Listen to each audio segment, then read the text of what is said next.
Mga residente, negosyante, kag may klinik todo yuhom na, bangod nagbalik na ang normal nga supply sang kuryente sa Panay. Pila sa ila may diskarte na in kaso matabo ang kasubong nga power outage. Inyang gintutukan ni Kim Salinas. Kasubong nga natapos na gidma ng stress kag makayuhom na ang mga konsumidor bangod estable na ang supply sang kuryente matapos ang 3 ka adlaw nga power outage sa Panay. Sunod sa tagiya sang machine and repair shop diri sa syudad sang Iloilo, zero income gid sila sang nadula ang kuryente. Gani subong nga balik normal na, was-was naman sila obra para sa pamilya. Kasubong tanan kami, kayuhom na kay may kuryente na mo. Aron sa hapon masuma na namon income kun pila, may bring home na kami. Para sa kahapon, tag nang ligad nga wala gid. Nangin mahamuok naman kuno ang tulog ni Ronald sang nagbalik na ang kuryente. Nalipay ini, kaya hindi na mag-antos ang iya kabataan sa tuman kaginot. Okay, gid kita ma eh.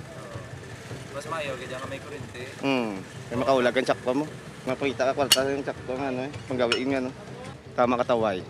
Kasubong sa mga ospital, ang mga klinika naggastos man para makapaandar sang generator.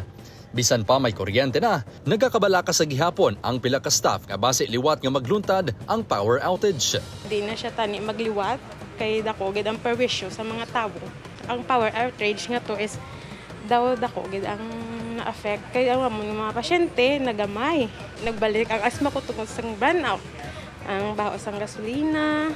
Bangod hindi mapaktan kung saan iniliwat matabo, subong pa lang nagapangaman na si Maylene. Dapat prepared kita sir. For example, kung ang amula na sir kung may budget kita, dapat do okay tani may generator kita no. Then ang saton man nga health is we should alagaan taton health kay dako ang epekto kung mag-burn out, especially kung may mga asthma. Madumduman nga Martes ang ugto, dululungan nga nag-trip ang 7 ka mga planta nga nagresulta sang power outage.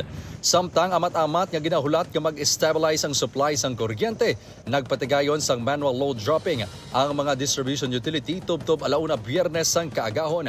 Natigayon na nga makasulod sa Panay Grid ang PAM Concepcion Power Corporation kag na-stabilize na ang supply sang kuryente sa isla sang Panay. Kim Salinas para sa GMA Regional TV Early Edition.